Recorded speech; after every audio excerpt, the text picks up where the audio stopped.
Hi friends, welcome to Rocky fashions YouTube channel. So ಎಲ್ರಿಗೂ ನಮಸ್ಕಾರ. ನಮಸ್ಕಾರಕ್ಕೆ ಪ್ರತಿ ನಮಸ್ಕಾರ ನಮ್ಮ ಕನ್ನಡಿಗರ ಸಂಸ್ಕಾರ. ಸೊ ಏನಪ್ಪ ವಿಚಾರ ಅಂತಂತಂದ್ರೆ, ಸೊ ನಾನು ನನ್ನ ಬಗ್ಗೆ ಸ್ವಲ್ಪ ಎಕ್ಸ್ಪ್ಲೈನ್ ಮಾಡೋಣ ಅಂತ ಹೇಳ್ಬಿಟ್ಟು ವಿಡಿಯೋ ಮಾಡ್ತಾ ಇದ್ದೀನಿ. ಸೊ ನಾನು ಮೂಲತಃ ನಾನು ಚಿಂತಾಮಣಿಯಲ್ಲಿ ಹುಟ್ಟಿ ಬೆಳೆದ ಹುಡುಗ. ಸೊ ನಾನು ಮೂರನೇ ಕ್ಲಾಸ್ವರೆಗೂ ನಮ್ಮ ಚಿಂತಾಮಣಿಯಲ್ಲಿ ನನ್ನ ವಿದ್ಯಾಭ್ಯಾಸ ನಡೆಯುತ್ತೆ. ಸೊ ಅದಾದ್ಮೇಲೆ 4ನೇ ತರಗತಿಗೆ ನಮ್ಮ ತಾಯಿಯವರು ಇಲ್ಲಿ ಟಿನ್ ಫ್ಯಾಕ್ಟ್ರಿಯಲ್ಲಿ ಸೊ ಬಂದು ನೆಲೆಸಿರ್ತಾರೆ, ಕೆಲಸ ಮಾಡ್ತಿರ್ತಾರೆ. ಮನೆ ಕೆಲಸಗೆ ಸೇರ್ಕೊಂಡಿರ್ತಾರೆ, ಮನೆ ಕೆಲಸ ಮಾಡ್ತಿರ್ತಾರೆ, ಮನೆ ಕೆಲಸ ಮಾಡ್ಕೊಂಡು ಇಲ್ಲಿ ಮನೆ ಮಾಡಿರ್ತಾರೆ. ಸೊ ಅದಾದ್ಮೇಲೆ ನಮ್ಮ ತಾತ ತಾಯಿಯವರು ಬರ್ತಾರೆ. ಸೊ ಮತ್ತೆ ಏನಪ್ಪಾ ಅಂತಂತಂದ್ರೆ ನನ್ನ ತಾತ ನಮ್ಮ ಅಜ್ಜಿ ಜೊತೆಗೆ ನಾನು ಟಿನ್ ಫ್ಯಾಕ್ಟ್ರಿಗೆ ಬರ್ತೀನಿ. ಸೊ ಟಿನ್ ಫ್ಯಾಕ್ಟ್ರಿ ನಾರಾಯಣಪುರ ನನ್ನ ಏರಿಯಾ. ಸೊ ನಾನು 4ನೇ ಕ್ಲಾಸಿಂದ 7ನೇ ಕ್ಲಾಸ್ವರೆಗೂ ನನ್ನ ಸ್ಟಡೀಸ್ ಎಲ್ಲಾನು ಸೊ ನಾರಾಯಣಪುರ ಗೌರ್ಮೆಂಟ್ ಹೈಸ್ಕೂಲಲ್ಲೇ ನಡೆಯುತ್ತೆ.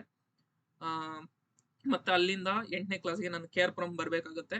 ಸೊ KR ಪುರಂ ಅಲ್ಲಿ ಗೌರ್ಮೆಂಟ್ ಸ್ಕೂಲ್, ಹೈಸ್ಕೂಲು ಮತ್ತೆ ಕಾಲೇಜು ಎರಡೂನು ನಾನು ಅಲ್ಲೇ ಮುಗಿಸಿದ್ದು. ಸೊ ಗೌರ್ಮೆಂಟ್ ಹೈಸ್ಕೂಲು ಮತ್ತೆ ಕಾಲೇಜು KR ಪುರಂ ಅಲ್ಲಿ ನನ್ನ 8ನೇ ತರಗತಿಯಿಂದ 10ನೇ ತರಗತಿವರೆಗೂ ಕಂಪ್ಲೀಟ್ ಆಗುತ್ತೆ. ಮತ್ತೆ ಅಲ್ಲೇನೆ ಕಾಮರ್ಸ್ಗೆ ನಾನು ಜಾಯ್ನ್ ಆಗ್ತೀನಿ. ಸೊ PUC ಅಲ್ಲಿ. ಸೊ ಅಲ್ಲೂ ಸಹ ನಂದು ಫಸ್ಟ್ PUC ಸೆಕೆಂಡ್ PUC ಅಲ್ಲೇ ನಂದು ನಡೆಯುತ್ತೆ. ಸೊ ಅದಾದ್ಮೇಲೆ ಡಿಗ್ರಿ ಕಾಲೇಜಿಗೆ ಬಂದ್ಬಿಟ್ಟು ನಾನು ಸಿಲಿಕಾನ್ ಸಿಟಿ ಕಾಲೇಜಿಗೆ ಬರ್ತೀನಿ, KR ಪುರಂಗೆ. ಸೊ ಒಂಥರ KR ಪುರಂ ನಮ್ಗೆ ಅತ್ತೆ ಮನೆ ಅಂತಾನೆ ಹೇಳ್ಬೋದು. ಸೊ ನಾನು 8ನೇ ಕ್ಲಾಸಿಂದ ಇವತ್ತಿನವರೆಗೂ KR ಪುರಂ ಅಲ್ಲಿಂದಾನೆ ಜೀವನ ನಡೆಸ್ತಾ ಇರೋದು. ಸೊ ಮತ್ತೆ ಡಿಗ್ರಿ ಮುಗಿಸಾದ್ಮೇಲೆ ನಾನು ಒಂದು ಕಂಪ್ನಿ ಕೆಲ್ಸಕ್ಕೆ ಸೇರ್ಕೊಂತೀನಿ, ಕೆರಳಾನ್ ಗ್ಲೋಬಲ್ ಸೊಲ್ಯೂಷನ್ಸ್ ಅಂತ ಹೇಳ್ಬಿಟ್ಟು. ಸೊ ಒಂದು 5 years ವರ್ಕ್ ಮಾಡಿದ್ದೀನಿ. ಸೊ 5 years ವರ್ಕ್ ಮಾಡ್ಕೊಂಡು ನಾನು 2019 ಅಲ್ಲಿ ಶಾಪ್ ಓಪನ್ ಮಾಡ್ತೀನಿ. 2019 ಫೆಬ್ರವರಿ 2020ಗೆ ನಮ್ಮ ಶಾಪ್ ಓಪನಿಂಗ್ ಆಗುತ್ತೆ ರಾಕಿ ಫ್ಯಾಷನ್ಸ್ದು. ಸೊ ಅದಾದ್ಮೇಲೆ ಅಲ್ಲಿಂದ ಇಲ್ಲಿವರೆಗೂ ನಾನು 25 ಏಪ್ರಿಲ್ವರೆಗೂ ನಾನು ಕೆಲಸ ಮಾಡ್ಕೊಂಡೇ ಬಂದಿದ್ದೀನಿ. ಸೊ ಏಪ್ರಿಲ್ 25 ವರ್ಗು ಕೆಲಸ ಮಾಡ್ಕೊಂಡು ನಾನು ಅಂಗಡಿ ನಡ್ಸ್ಕೊಂಡು ಬಂದೆ. ಮತ್ತೆ 2024 ಅಲ್ಲಿ ನಾವು 2ನೇ ಶಾಪ್ ಓಪನ್ ಮಾಡಿದ್ವಿ. ಸೊ ಅದು ಬಂದ್ಬಿಟ್ಟು ಉದಯನಗರಲ್ಲಿ ಟಿನ್ ಫ್ಯಾಕ್ಟ್ರಿ RR ಬೇಕರಿ ಹತ್ರ ಶಾಪ್ ಓಪನ್ ಮಾಡಿದೀವಿ. ಸೊ ಒಂದ್ ಶಾಪ್ ಅಲ್ಲಿ ಬಂದ್ಬಿಟ್ಟು ನಮ್ಮ ತಾವಿಯವರು ನೋಡ್ಕೊಂತಾರೆ, ಇನ್ನೊಂದ್ ಶಾಪ್ ಬಂದ್ಬಿಟ್ಟು ನಾನು ನೋಡ್ಕೊಂತೀನಿ. ನಾನು ಕಿತ್ತಗನೂರ್ ಶಾಪ್ ಅಲ್ಲಿ ಹ್ಯಾಂಡ್ ಓವರ್ ತಗೊಂಡು ಕಿತ್ತಗನೂರ್ ಶಾಪ್ ನ ಮೇಂಟೈನ್ ಮಾಡ್ಕೊಂಡು ಹೋಗ್ತಾ ಇದೀನಿ. ನಮ್ಮಮ್ಮ ಬಂದ್ಬಿಟ್ಟು ಉದಯನಗರ ಶಾಪ್ ಹ್ಯಾಂಡ್ ಓವರ್ ತಗೊಂಡು ನಮ್ಮಮ್ಮ ಉದಯನಗರ ಶಾಪ್ ನ ನಡ್ಸ್ಕೊಂಡು ಹೋಗ್ತಾ ಇದಾರೆ. ಸೊ ಇಲ್ಲಿವರೆಗೂ ನನ್ನ ಜೀವನ ಎಷ್ಟು ನಡೀತೋ. ಸೊ ಅದಾದ್ಮೇಲೆ ನಾನು ಈ 5 ವರ್ಷದ ಜರ್ನಿಯಲ್ಲಿ ನಾನು 2 ಶಾಪು, ಒಂದು ಸೈಟು, ಮತ್ತೆ ಒಂದು ಮಹೀಂದ್ರ ಥಾರ್ ಕಾರು, ಮತ್ತೆ ಒಂದು ಆಕ್ಟಿವಾ ಬೈಕು, ಸೊ ಇಷ್ಟನ್ನ ನಾನು ಪರ್ಚೇಸ್ ಮಾಡ್ಕೊಂಬಂದೆ. ಸೊ ಇದರಲ್ಲಿ ಸೈಟು ನಾನು ಡೌನ್ ಪೇಮೆಂಟ್ ಮಾಡಿ EMI ಅಲ್ಲೇ ಪರ್ಚೇಸ್ ಮಾಡಿದ್ದು. ಅದ್ರದ್ದು ಲೋನ್ ಕೂಡ ಆಲ್ಮೋಸ್ಟ್ ಆಲ್ ಕ್ಲಿಯರ್ ಆಗ್ತಾ ಇದೆ. ಸೊ ಇನ್ 1 year ಅಲ್ಲಿ ಕ್ಲಿಯರ್ ಆಗ್ಬಿಡುತ್ತೆ. ಸೊ ಮತ್ತೆ ಇದು ಮಹೀಂದ್ರ ಥಾರ್ ಕೂಡ ಡೌನ್ ಪೇಮೆಂಟ್ ಅಲ್ಲೇ ತಗೊಂಡಿದ್ದು, ಅದು EMI ಕಟ್ತಾ ಇದೀನಿ. ಸೊ ಅದು ಇನ್ನ 5 years ಡೌನ್ ಪೇಮೆಂಟ್ ಇದೆ. ಸೊ ಇದಾದ್ಮೇಲೆ ಆಕ್ಟಿವಾ ಬೈಕ್ ಬಂದ್ಬಿಟ್ಟು ನಾನು ಫುಲ್ ಕ್ಯಾಶ್ ಅಲ್ಲೇ ಮಾಡಿ ತಗೊಂಡಿದ್ದು. ಅದಕ್ಕೆ ಮುಂಚೆ ನಾನು ಕಾಲೇಜಲ್ಲೇ ಡೊಮಿನೋಸ್ ಅಲ್ಲಿ ಪಾರ್ಟ್ ಟೈಮ್ ಕೆಲಸ ಮಾಡ್ಕೊಂಡಿದ್ದಾಗ್ಲೇನೆ ನಾನು FZ ಬೈಕ್ ಇಸ್ಕೊಂಡಿದ್ದೆ ಕಾಲೇಜ್ಗೆ ಹೋಗೋದಕ್ಕೆ ಬರೋದಕ್ಕೆ. ಸೊ ಇದು ನಮ್ ಜರ್ನಿ. ಸೊ ಈ ಜರ್ನಿಯಲ್ಲಿ ತುಂಬಾ ನೋವುಗಳು, ತುಂಬಾ ಸಾಲಗಳು, ತುಂಬಾ ಸ್ನೇಹಿತರು, ತುಂಬಾ ಎಕ್ಸ್ಪೀರಿಯನ್ಸಸ್ ನಮ್ಮ ಜೀವನ ಇಲ್ಲಿವರೆಗೂ ನಡ್ಸ್ಕೊಂಡ್ ಬಂದಿದೆ. ಸೊ ಇನ್ನ ಏನಪ್ಪಾ ಅಂತಂದ್ರೆ, ನಾನೇ ಯಾಕೋ ಸುಮ್ನೆ ಈ ವಿಡಿಯೋ ಮಾಡ್ಬೇಕು ಅಂತ ಅನಿಸ್ತು, ನನ್ನ ಬಗ್ಗೆ ನಾನು ಹೇಳ್ಕೊಬೇಕು ಅಂತ ಅನಿಸ್ತು, ಅದಕ್ಕೆ ಈ ವಿಡಿಯೋ ಮಾಡ್ತಾ ಇದ್ದೀನಿ. ಸೊ ನಾನು ಬಂದಿದ್ ವಿಚಾರ ಇಷ್ಟೇನೆ. ಸೊ ನಿಮ್ಗೆ 5 years ಅಲ್ಲಿ ಒಂದು ಆಲ್ಮೋಸ್ಟ್ ನಂದು ತುಂಬಾ ಫೈನಾನ್ಷಿಯಲ್ ಲರ್ನಿಂಗ್ಸ್ ಆಗಿದೆ.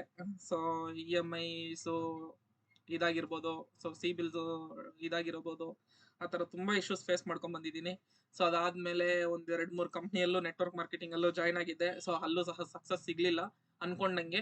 ಬಟ್ ಆದ್ರೂನು ಅಲ್ಲಿಂದು ಎಕ್ಸ್ಪೀರಿಯನ್ಸ್ ಸಹ ತಗೊಂಬಂದು ನನ್ನ ಶಾಪ್ ಮೇಲೆ ಇನ್ವೆಸ್ಟ್ಮೆಂಟ್ ಮಾಡಿದೆ. ಅಲ್ಲಿಂದ ಲರ್ನಿಂಗ್ಸ್ ಅಂತ ಹೇಳ್ಬೋದು.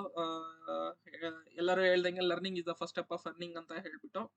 ಸೊ ನಾನು ಅಲ್ಲಿ ಕಲ್ತಿದ್ದು ಆಲ್ಮೋಸ್ಟ್ ಒಂದು ಸ್ವಲ್ಪ ಸ್ಕಿಲ್ಸ್ ನ, ನನ್ನ ಬಿಸ್ನೆಸ್ ಅಂದ್ರೆ ಏನು ಅನ್ನೋದು ಎಲ್ಲ ಕಲ್ತಿದ್ದು ಅದೇ ವಿಚಾರದಿಂದಾನೆ. ಸೊ ಅದನ್ನ ತಗೊಂಡ್ಬಂದು ನಾನು ನಮ್ಮ ಶಾಪ್ ಅಲ್ಲಿ ಅಡಾಪ್ಟ್ ಮಾಡ್ಕೊಂಡು ಇವಾಗ ನಮ್ಮ ಶಾಪ್ ನಡ್ಸ್ಕೊಂಡು ಹೋಗ್ತಾ ಇದೀವಿ. ಸೊ ತುಂಬಾ ಚೆನ್ನಾಗಿ ನಡೀತಾ ಇದೆ. ಏನಪ್ಪಾ ಅಂತಂದ್ರೆ ಎಲ್ರಿಗೂ ಗೊತ್ತಿರೋದೇನೆ, ಇದು ಬಿಸ್ನೆಸ್ ಅಂದ್ಮೇಲೆನೆ ಕಾಂಪಿಟೇಷನ್ ಇದ್ದೇ ಇರುತ್ತೆ. ಸೊ ಕಾಂಪಿಟೇಷನ್ ಇಲ್ಲ ಅಂದ್ರೆ ನಾವು ನಮ್ ಬಾಸ್ ಡೈಲಾಗ್ ಒಂದ್ ನೆನಪಾಗುತ್ತೆ. ಸೊ ನಾವು ನಮ್ ಪಕ್ಕದಲ್ಲಿ 2 ಕುದುರೆಗಳು ಓಡ್ತಾ ಇದ್ರೇನೆ ನಾವು ಜಾಕಿ ಅನ್ನಿಸ್ಕೊಳ್ಳೋದು, ಕತ್ತೆಗಳು ಓಡ್ತಾ ಇದ್ರೆ ನಾವು ಜಾಕಿ ಆಗಲ್ಲ ಅಂತ ಹೇಳ್ಬಿಟ್ಟು ಮಾಸ್ಟರ್ ಪೀಸ್ ಡೈಲಾಗು. ಸೊ ಆತರ ಹೋಗ್ತಾ ಇದೀವಿ. ಸೊ ಇನ್ನ ಈ ಜರ್ನಿ ಇನ್ನ ತುಂಬಾ ದಿನ ಸಾಗ್ಬೇಕು ಅಂತ ಅನ್ಕೊಂಡಿದೀನಿ. ಸೊ ನೋಡೋಣ ಎಲ್ಲಿವರೆಗೂ ನಮ್ಮ ಜೀವನ ನಡೆಯುತ್ತೆ ಅಂತ ಹೇಳ್ಬಿಟ್ಟು. ಇವಾಗಾದ್ರೆ ನಾನು ಫುಲ್ ಟೈಮ್ ಬಿಸ್ನೆಸ್ ಅಲ್ಲೇ ಇದ್ದೀನಿ. ಸೊ ನಮ್ಮ ತಾಯಿಯವರು ಫುಲ್ ಟೈಮ್ ಒಂದು ಶಾಪ್ ನೋಡ್ಕೊಂತಾರೆ. ನಾನೊಂದು ಫುಲ್ ಟೈಮ್ ಶಾಪ್ ನೋಡ್ಕೊಂಡಿದ್ದೀನಿ. ಸೊ ಇಂದು ಇಷ್ಟು ನಡೀತಾ ಇದೆ. ಮತ್ತೆ ನಿಮ್ಗೇನಾದ್ರೂ ಇನ್ನ ಏನಾದ್ರೂ ಡೌಟ್ಸ್ ಏನಾದ್ರು ಇದ್ರೆ, ಸೊ ಬಿಸ್ನೆಸ್ ಮಾಡೋರ್ಗೆ, ಯಾರಾದ್ರೂ ಹೊಸದಾಗಿ ಜಾಯ್ನ್ ಆಗಿ ಬಿಸ್ನೆಸ್ ಮಾಡ್ಬೇಕು ಅನ್ನೋರ್ಗೆ, ಸೊ ನಾನು ಬಿಸ್ನೆಸ್ ಮಾಡ್ಬೇಕಾಗಿರೋದಕ್ಕೆ ಏನೆಲ್ಲ ಇದಾಯ್ತು ಅಂತ ಎಲ್ಲ ಹೇಳ್ಬಿಟ್ಟು ನಾನು ಹೇಳ್ತೀನಿ. ಸ್ಟೆಪ್ಸ್ ಏನೇನ್ ಬೇಕು ಅಂತ ಹೇಳ್ಬಿಟ್ಟು. ಸೊ ಮತ್ತೆ ನೀವೇನಾದ್ರು ಬಟ್ಟೆ ಶಾಪ್ ಓಪನ್ ಮಾಡ್ತೀರಾ ಅಂತಂತಂದ್ರೆ, ಇವಾಗ ನಾನು ಎಕ್ಸ್ಪರ್ಟ್ ಆಗಿದ್ದೀನಿ. ಆಲ್ಮೋಸ್ಟ್ 5 ಇಯರ್ಸ್ ಇಂದ ಬಟ್ಟೆ ಶಾಪ್ ಅಲ್ಲೇ ಕೆಲಸ ಮಾಡ್ಕೊಂಡು, ಬಟ್ಟೆ ಶಾಪ್ಸ್ ನ ನಡೆಸ್ಕೊಂಡು, ಸೊ ನಿಮ್ಗೆ ಪ್ರೀಮಿಯಂ ಮೆಟೀರಿಯಲ್ ಅಂದ್ರೆ ಏನು, ಕಾಪೀಸ್ ಅಂದ್ರೆ ಏನು, ಒರಿಜಿನಲ್ ಅಂದ್ರೆ ಏನು, ರಿಜಿಸ್ಟರ್ಡ್ ಬ್ರಾಂಡ್ಸ್ ಅಂದ್ರೆ ಏನು, ಮತ್ತೆ ಸಪ್ಲೈಯರ್ಸ್ ಎಲ್ಲಿಂದ ಹುಡುಕ್ಬೇಕು ನಾವು, ಮತ್ತೆ ಆಫರ್ಸ್ ಹೆಂಗ್ ಕೊಡ್ಬೇಕು, ಸೊ ಮಾರ್ಜಿನ್ ಏನಿರುತ್ತೆ, ಸೊ ನಾವ್ ಎಷ್ಟ್ ಇಟ್ಕೊಂಡ್ರೆ ನಾವು ಮಾರ್ಜಿನ್ ನಾವು ಸರ್ವೈವಲ್ ಆಗಕ್ಕಾಗುತ್ತೆ ನಾವು ಈ ಬಿಸ್ನೆಸ್ ಅಲ್ಲಿ. ಸೊ ಆತರ ಸುಮಾರು ಡೌಟ್ಸ್ ಇರ್ತವೆ. ಸೊ ನಿಮ್ ಡೌಟ್ಸ್ ಏನೇ ಇರ್ಲಿ, ಈ ಚಾನಲ್ ಈ ವಿಡಿಯೋ ಕೆಳಗಡೆ ನಿಮ್ ಕಮೆಂಟ್ ಒಂದ್ ಹಾಕಿ. ಸೊ ನಿಮ್ ಒಂದು ಲೈಕು ಒಂದು ಸಬ್ಸ್ಕ್ರಿಪ್ಷನ್ ನನಗೆ ತುಂಬಾ ಹೆಲ್ಪ್ ಮಾಡುತ್ತೆ. ಸೊ ಎಲ್ರೂ ಸಬ್ಸ್ಕ್ರೈಬ್ ಮಾಡ್ಕೊಳ್ಳಿ ವಿಡಿಯೋ ನೋಡ್ತಾ ಇರೋರು. ಸೊ ಇಷ್ಟು ಹೇಳ್ತಾ, ಸೊ ಇವತ್ತಿನ ವಿಡಿಯೋ ನಾನು ಇಷ್ಟಿಗೆ ಎಂಡ್ ಮಾಡ್ತಾ ಇದ್ದೀನಿ. ಸೊ ಮತ್ತೆ ನಾಳೆ ಸಿಗೋಣ. Thank you so much. Love you so much.